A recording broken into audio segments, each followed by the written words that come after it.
ബിസ്മില്ലാഹിർ റഹ്മാനിർ റഹീം.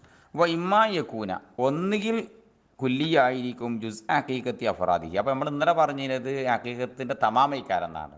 ഇപ്പോൾ പറഞ്ഞത് അഫ്റാദിൻ്റെ ഹഖീഖത്തിൻ്റെ ജുസ് ഭാഗമാണ് ഇക്കാരൻ. ഭാഗം രണ്ടെണ്ണം ഉണ്ട്, ജിൻസും ഫസലും. ആ ജിൻസൊക്കെ പറഞ്ഞുകൊണ്ടിരുന്നത് ഫൈൻഖാന. ഇനി ആ ജുസ് ആയാൽ തമാമൽ മുസ്തറക്കി, കൂറാക്കപ്പെട്ടതിൻ്റെ പരിപൂർണ്ണ ജവാബായാൽ ബൈനൽ ഉമൂരിൽ മുഖ്തലിഫത്തിൽ ഹക്കായിക്ക്, ഹഖീഖത്ത് വ്യത്യസ്തമായ പല കാര്യങ്ങളുടെയും ഏതുപോലുള്ള ഫർസ് ഹിമാർ പോലുള്ള വ്യത്യസ്ത വസ്തുക്കൾ ഉണ്ടാവും. അങ്ങനെയുള്ള പല മുഖ്തലിഫായ വസ്തുക്കൾക്കിടയിൽ കൂറാകൾ തമാമാണ് എങ്കിൽ വാക്യം ഫി ജവാബി മാഹുവിൻ്റെ ജവാബിൽ സംഭവിച്ചതുമാണെങ്കിൽ മേഹസിലോ ഉജിത് ജുസ് മുസ്തറക്കും അതിന് ഹക്കീകത്തൈനി, ഈ വ്യത്യസ്ത ഹക്കീകത്തുള്ള രണ്ട് ഹക്കീകത്തുകളിൽ കൂറാക്കപ്പെട്ട ഒരു ജുസ് എത്തിക്കപ്പെട്ടിട്ടുണ്ട് എങ്കിൽ ലായക്കൂനു, ആ ജുസ് ആകൂല ഹാരിജൻ ദാലിക്കൽ ജുസി, നമ്മൾ മേൽ പറഞ്ഞ ഈ ജുസ് ഹക്കീകത്തിയാണില്ലേ അതിന് തൊട്ട് പുറത്തു പോകില്ല.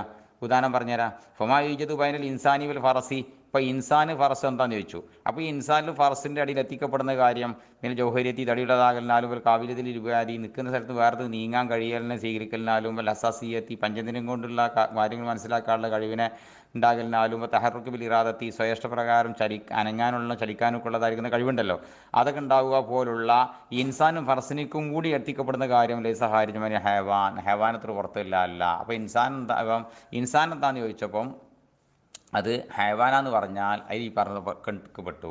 ഫറസ് എന്താ വെച്ചപ്പോൾ അത് ഹൈവാനാന്ന് പറഞ്ഞാലൊക്കെ പെട്ടു. അപ്പോൾ ഹൈവാൻ എന്ന ജിൻസാണ്, അത് അഫഹുവ ജിൻസുൻ. അപ്പോൾ ഹൈവാൻ എന്നത് ജിൻസാണ്. കമാ ഇദാ സുയില, ചോദിക്കപ്പെടും പോലെ അൽ ഇൻസാനുൽ ഫറസുമാ അന്നൽ ഇൻസാനുൽ ഫറസമാഹുമാ, ഇൻസാനും ഫറസും എന്താണെന്ന് ചോദിച്ചു. ജീബബിൽ ഹൈവാൻ. അപ്പോൾ എന്താ പറയുക, ഹൈവാനാണ് അറിയും. അല്ലതി യാതൊന്നായ ഹുവ തമാമുൽ ഹക്കീകത്തി വയൽ മുസ്തറക്കത്തി, പലതിൻ്റെയും വ്യത്യസ്ത ഹക്കീകത്ത് വ്യത്യസ്തമായതിന് കൂടാക്കപ്പെട്ട ഹക്കീകത്തിൻ്റെ തമാമാണുള്ളത്. അപ്പോൾ യുറഫുൽ ജിൻസു ആയതുകൊണ്ട് നമുക്ക് ചുരുക്കി പറഞ്ഞാൽ ജിൻസിന് ഇങ്ങനെ താരിഫ് പറയപ്പെടാം. ബി അന്നഹു, ജിൻസ് എന്നത് കുല്ലിയുൻ, അതൊരു കുല്ലിയാണ്. മക്കോലുൻ പറയപ്പെടുന്നതായ അല ഉമൂരിൻ, പല കാര്യങ്ങളുടെ മേലും മുഖ്തലിഫത്തിൽ ഹക്കായിക്ക്, ഹക്കീക്കത്തിൽ വ്യത്യസ്തമായ പല കാര്യങ്ങളിൽ പലതിൻ്റെ മേലും പറയപ്പെടുന്ന കുല്ലിയാണത്. ഫീ ജവാബി മാഹുവിൻ്റെ ജവാബിൽ.